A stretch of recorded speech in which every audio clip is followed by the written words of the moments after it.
Feel the Spirit of God, Jesus. Yo, it's one man here, and there's no need to fuss, 'cause Steve Rush is a man I can trust. Now run it back. There's a lot of questions I've been wanting to ask you. And one of them being, you're obviously a religious person. You have your religious convictions, and you believe that a lot of people have gone astray, maybe due to trying to fill a void in their life. And in that, maybe they lost truly who they could have been or might have been because they let somebody else dictate what that could have or should have been, like the Son of Man show that you listen to.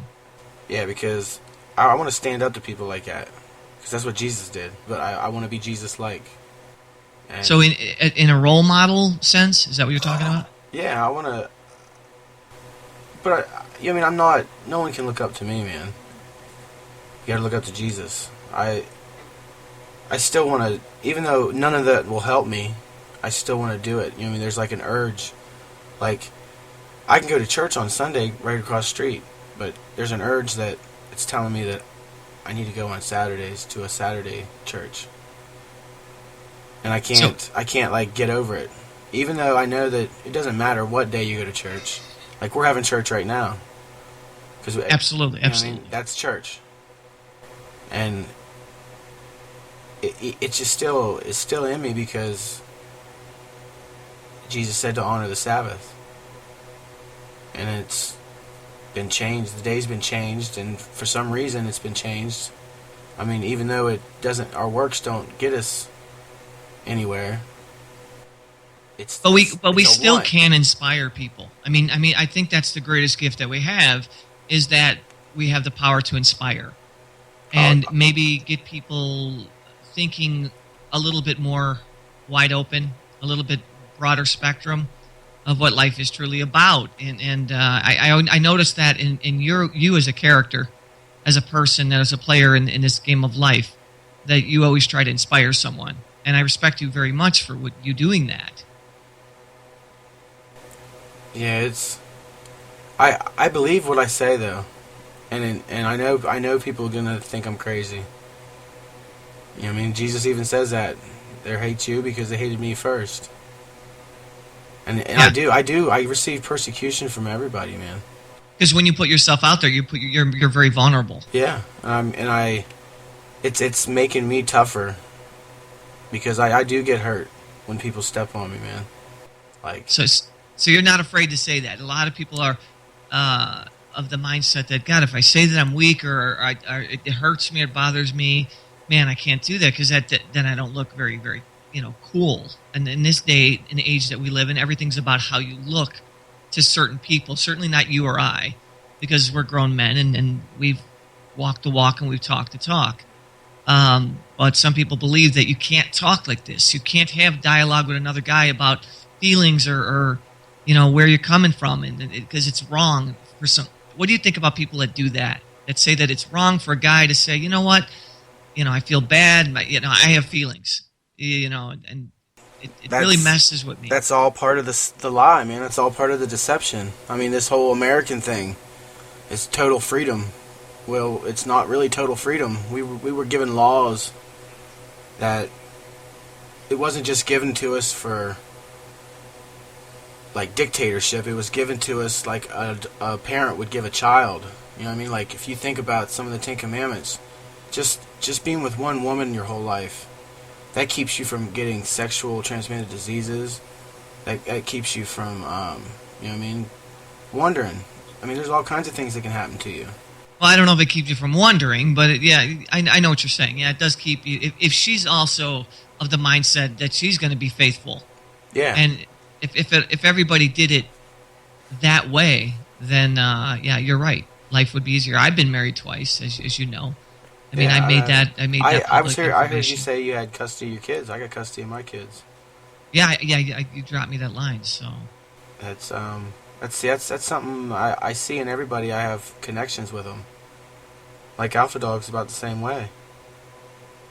Like he lost his dad, and I lost my dad around the same time.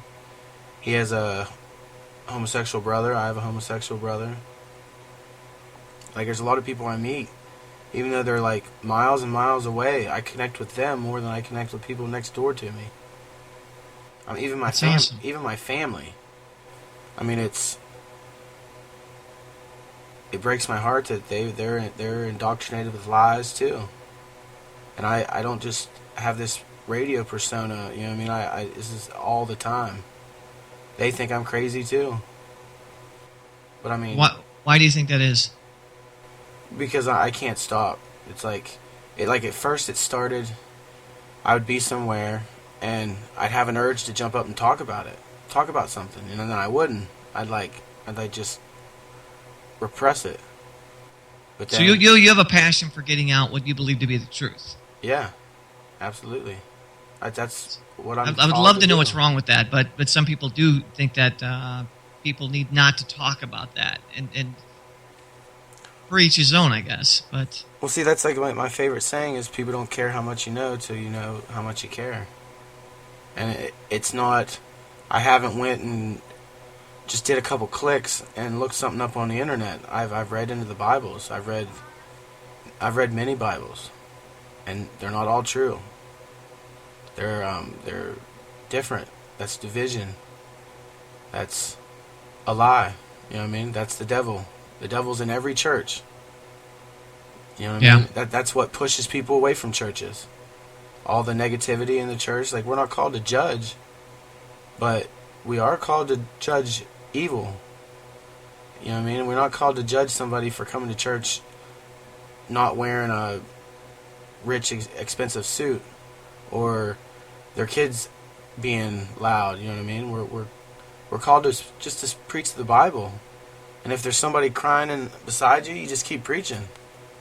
Or if it doesn't matter what somebody, you know what I mean? Somebody could come to church wearing their pajamas and it wouldn't matter. see, now that's where me and you are going to have a little bit of maybe not be on the same page, or maybe be on the same page. I'm not sure. That's why I definitely want to do a show with you, because I love the passion that you have for what you believe in, and the way you stick to it. And, you know, some people will say that they believe in something, their conviction's really, really strong, and then a week later they're talking about something completely different.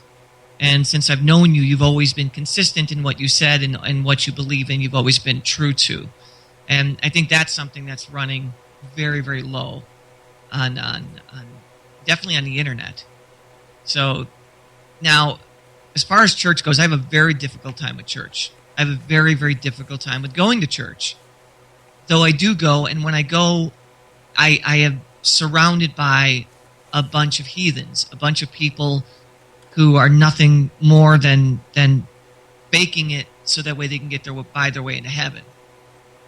And that's how I feel. And maybe I'm wrong, but I have met more people that have done drugs, have been cheating on their wife, beat their kids, do these horrendous things, and go to church Sunday asking it all to be washed away.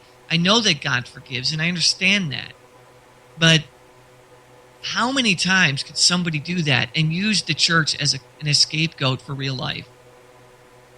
Well, see, that takes the glory away from Jesus. And really, man, probably 90% of the people haven't really sat down and read the Bible. It's pitiful that even preachers haven't read the Bible. They've only read, I mean, they might have went over it and had to study it when they got their degree, and you know what I mean, but they usually go by a program, a pre-written teaching of the Bible. And that's all, you know what I mean, that's all been put in as a program to what the government wants, because most churches get subsidies from the government. Yeah, well, they're tax exempt, Yeah. number one. Yeah, but they also get subsidies too. Mm-hmm. Yeah, absolutely. They get a lot of... not every church gets money coming in like most churches do. Well, the Catholic Church is one of the most wealthy organizations on the planet. Yeah, that's demonic. Yeah, and that's always bothered me as well. Yeah, well, that's the way it works, man. I mean, people can't look past their own lives. I mean, this isn't but a blink of an eye. You know what I mean? 80 years to eternity.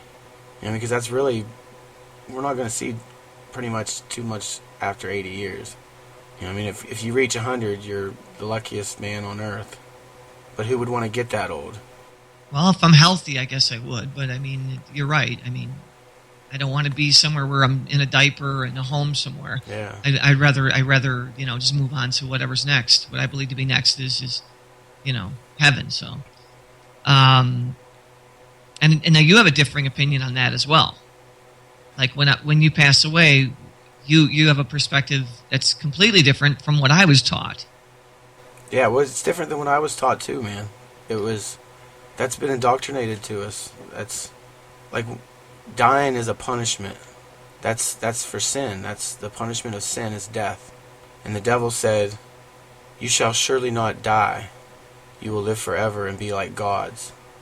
So, if you have an eternal soul, that means you are like gods. You are like a god. You will live forever because you're not dying. Your soul's either going one place or another, however anyone believes, which is, they get it from, indoctrinated from pagan religions where they go from one body to another. That's where it came from. Right. And like reincarnation, that's what it's called. Yeah. But that's like the major lie. The devil said, "You shall surely not die," when God said, "You shall surely die." Now, Jesus' gift for you and everyone else, and me, is eternal life. And he gives it when he comes back. And that's on Judgment Day. That's at the end time. How can all these individual people be going to heaven or hell, and then Judgment Day hasn't happened yet? How righteous can God be if he's sending people to either hell or heaven, but there has not been a Judgment Day yet? And like there's parts in the Bible like where Jesus, he came up out of the grave. He reanimated his body. He still had holes in his hands. He still had a hole in his side. He what was the other guy that he? But he rose another guy. He rose another guy straight up. He just said, "Come out of there," and he came up. He was dead for 3 days or something like that, 3 or 4 days. And it even says when Jesus rose, the first fruits rose with him. And it says that the saints were seen in the cities, the surrounding cities, for up to 40 days. It says the saints came up out of their graves too. And we're not taught that either. Like, we're mostly taught that. Hold on a second. We've always been taught something different. Each and every one of us are brought up in a different spectrum in our lives and believed different things for whatever reason. And obviously that comes from our parents, where our parents take us to church and we come up with a different perspective on church, religion, God, life, what happens afterward, what should happen during your existence. Most people who know me certainly know that I don't talk religion. I don't. It's something, in fact, when I do other shows, I stray away from religion because it's something I don't understand. I know that it's part of my life. I know that it's something important to me, but I don't feel like it's my place to put it into anybody else's ear. I'll let them go to church or get it wherever they got to get it from, or where they need to get it from, because religion and politics are two things that I don't believe you really can convert people on. They already have their presets going on, so I leave them do their thing on that. But that's why I wanted to talk to you, because you're a really intelligent guy and you get it, and we don't see things the same way. But yeah, we do on some realms we do. But I'm not no better than you. I'm not no better than you. I read the Bible. And you can do that. Anybody can do that. Right. And then God connects the pieces for you. You know what I mean? It's like, people will tell me, I'm not good enough. Why are you going and telling people stuff? You're not good enough. But like, what?